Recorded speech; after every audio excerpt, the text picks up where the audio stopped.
Welcome, dear friend, to a quiet journey into the hushed echoes of ancient thought, a gentle exploration designed to calm your mind and prepare it for a night of restful slumber. Tonight, we will drift back in time, to a world where philosophy was just beginning to unfurl its wings, where the very act of questioning the universe was a revolutionary whisper. We journey to the sun-drenched shores of Miletus, an ancient city nestled in what is modern-day Turkey, a cradle of early Western thought. And there, we will meet a figure whose ideas, though born in antiquity, still resonate with a profound elegance, Anaximander. Imagine, if you will, the soft glow of twilight over the Aegean Sea, the gentle lapping of waves against the shore, and the faint murmur of a bustling city settling down for the night. It is in this setting, around the year 610 BC, that Anaximander was born. His name, Anaximander, might sound a little complex, but it simply means master of men. He was the son of Praxiades, and he emerged from a vibrant intellectual tradition, a student of the revered Thales, often hailed as the very first Western philosopher. Anaximander wasn't just a student, he was a successor, becoming the second master of the illustrious Milesian school, a place where minds like Anaximenes and, quite possibly, Pythagoras himself, gathered to learn and ponder the deepest mysteries. Our knowledge of Anaximander, much like the gentle mists of morning, is somewhat elusive. We have but fragments, whispers carried across centuries. Yet, even these fragments paint a portrait of a truly remarkable man. He is often credited as the very first philosopher known to have committed his profound studies to writing. Think of that for a moment. In a world where knowledge was largely passed down through oral traditions, Anaximander chose to transcribe his thoughts, to etch them into a tangible form, preserving them for future generations.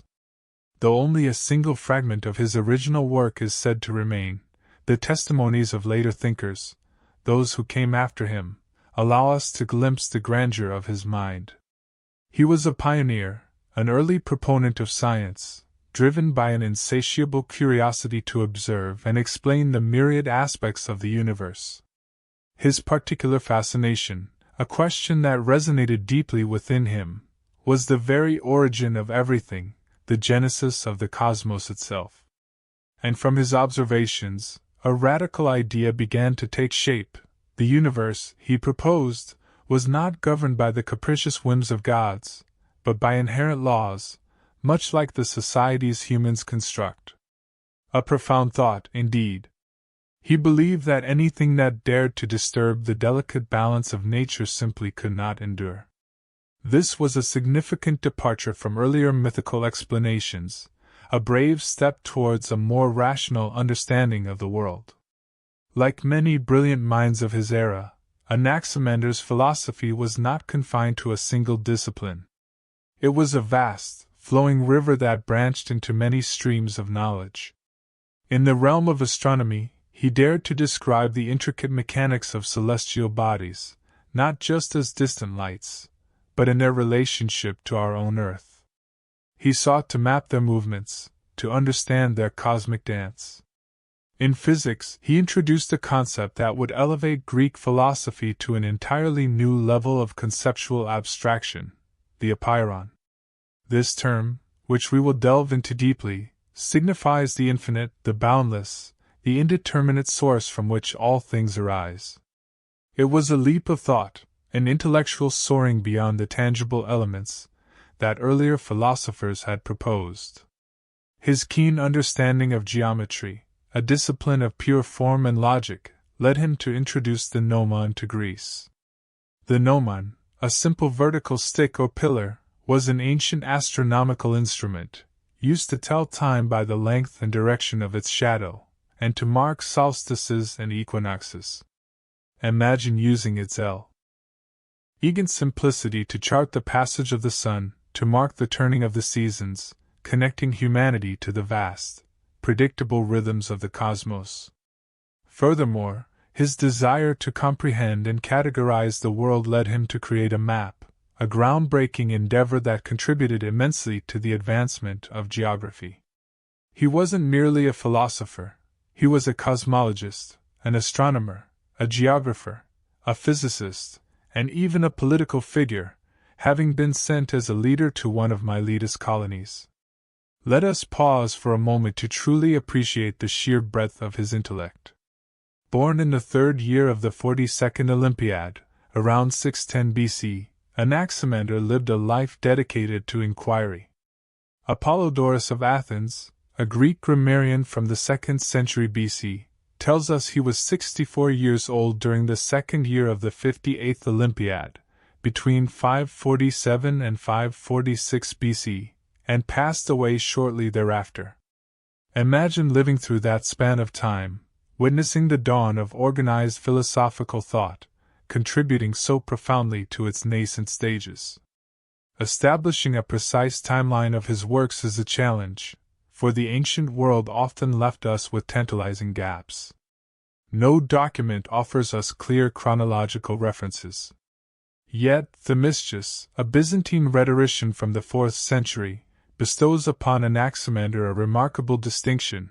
He was, according to Themistocles, the first of the known Greeks to publish a written document on nature. This means his texts stand among the earliest prose writings, at least in the Western world.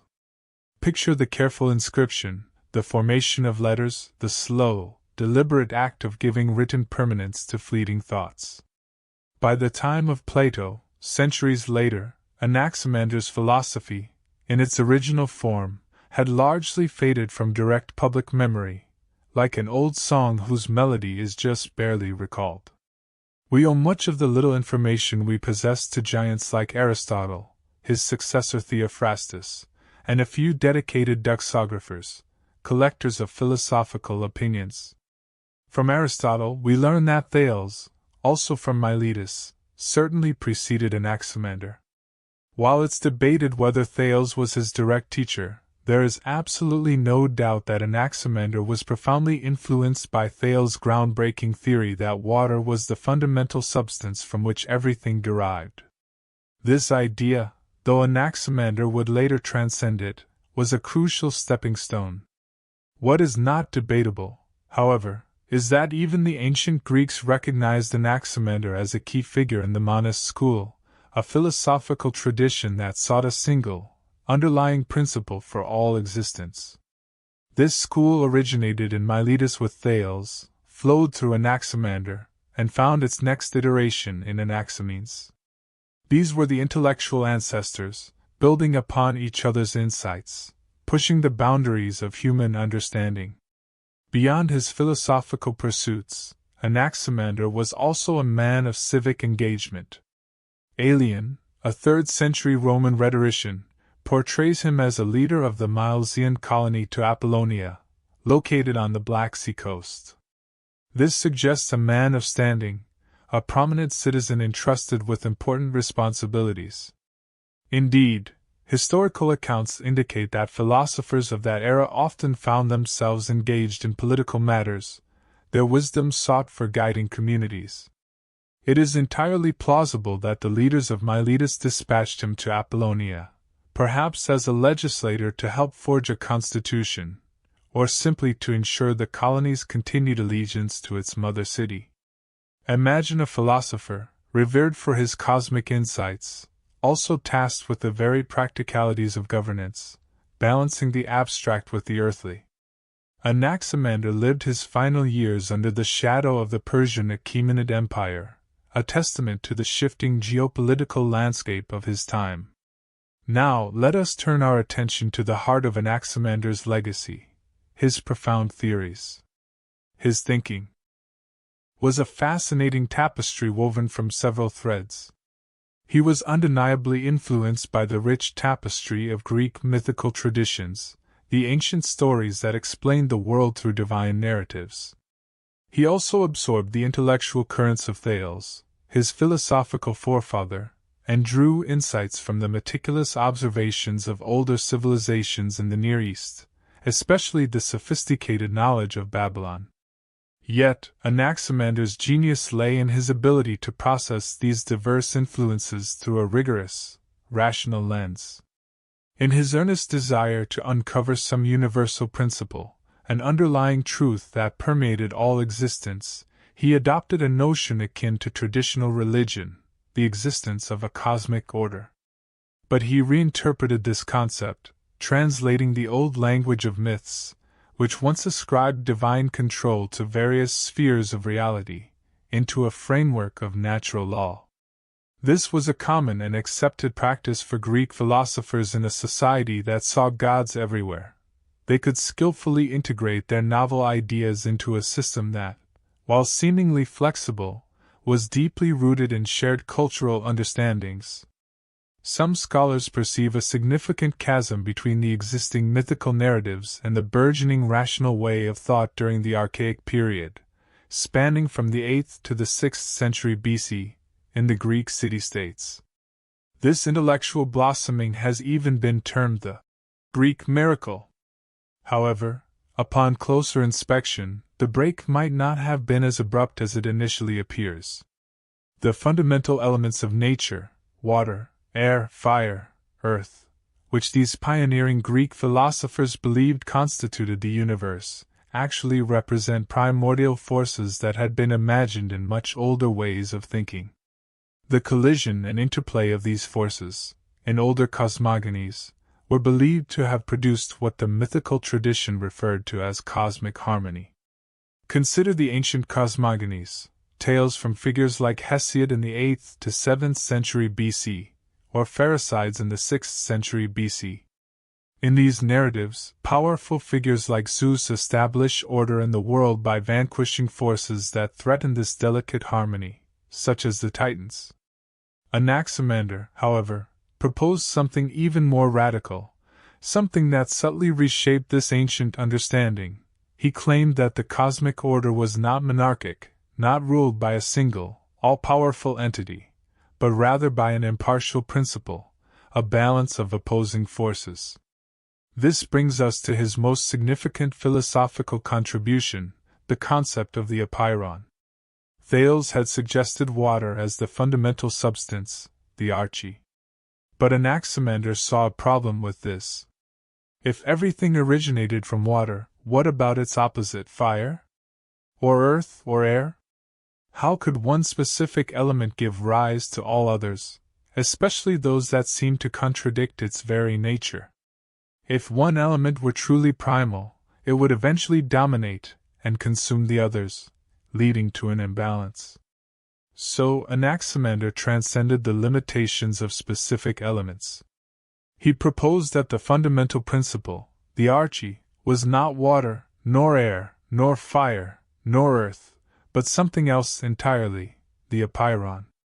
The word apeiron, pronounced apeiron, is derived from Greek, where a dash means not or without, and peirar means end or limit.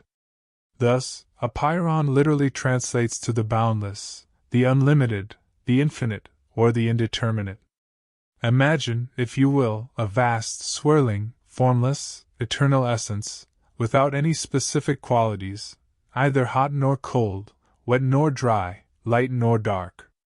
It is not water, not air, not fire, not earth, yet it contains the potential for all of these.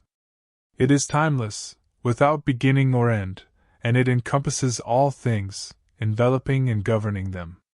This apeiron is divine, immortal, and imperishable, yet it is not a god in the traditional anthropomorphic sense. It is the very principle of inexhaustible potential, constantly generating the myriad worlds and forms we perceive, and to which all things eventually return. This concept was a monumental leap in philosophical thought.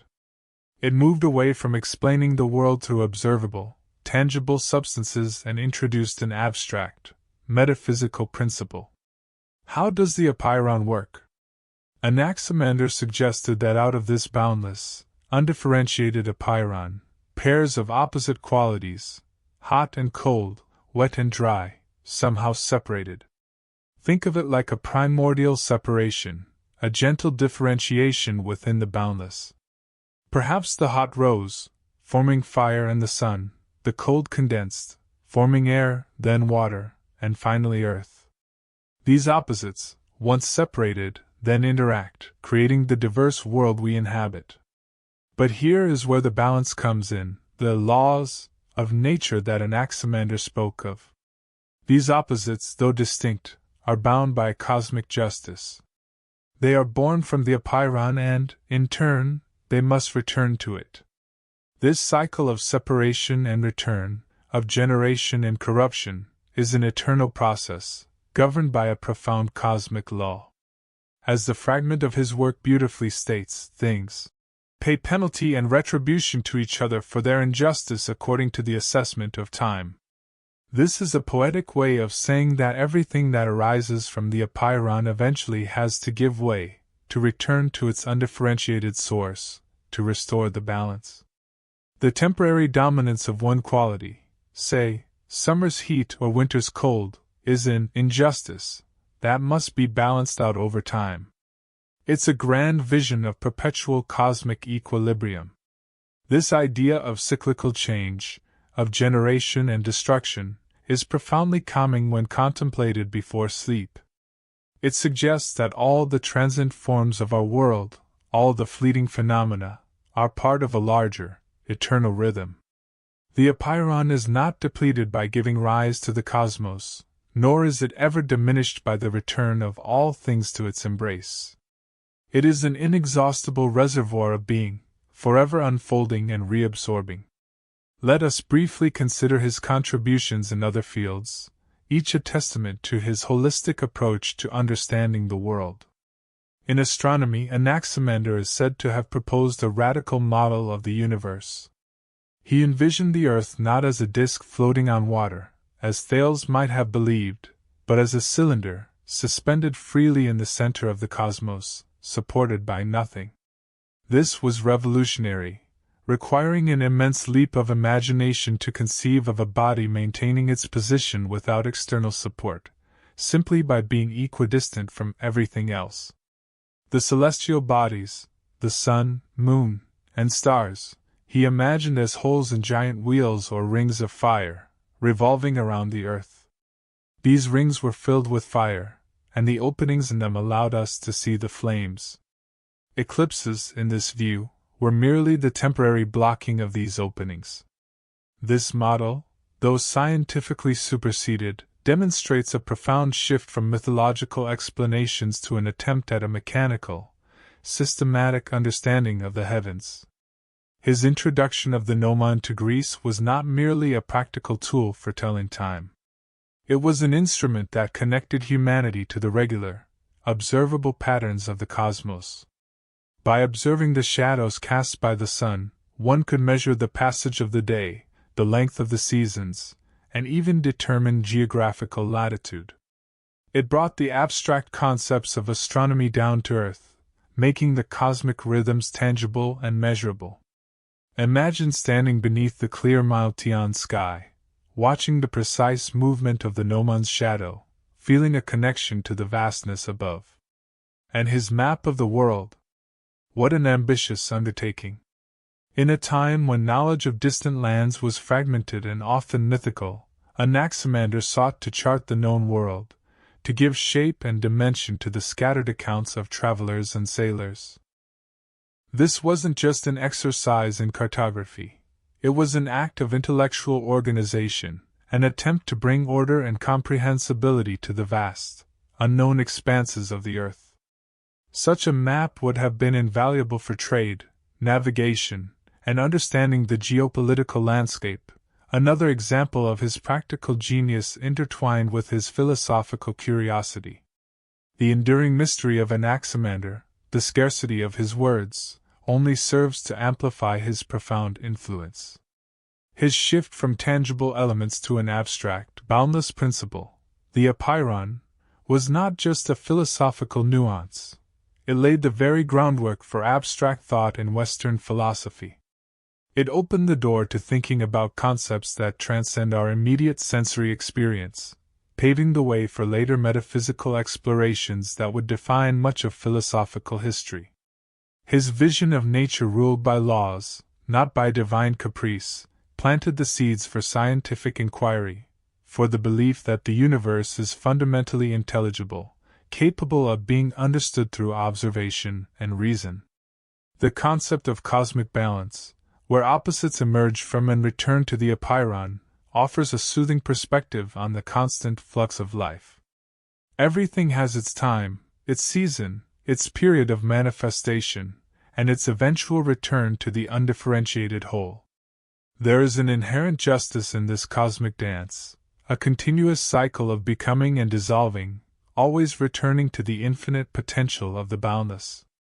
As we drift deeper into the tranquility of the night, let us hold on to the gentle wisdom of Anaximander.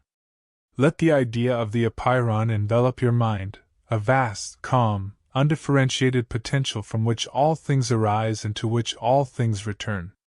Your thoughts, your worries, your physical being, all are temporary manifestations, beautiful and unique, yet ultimately part of a boundless, eternal essence. There is a deep peace in realizing that the world around us, with all its complexities and changes, operates according to profound, balancing laws, much like the gentle rhythm of your own breath. So, as you prepare for sleep, allow your mind to journey back to that ancient Milesian shore. Imagine the serene intelligence of Anaximander, gazing at the night sky, charting the sun's path, and pondering the boundless source of all existence. His legacy is not just a collection of theories, but an invitation to perceive the world with wonder, to seek its underlying order, and to find a profound calm in the eternal dance of generation and decay, all within the embrace of the infinite. Rest well, dear friend. May your dreams be as boundless and peaceful as the apeiron itself.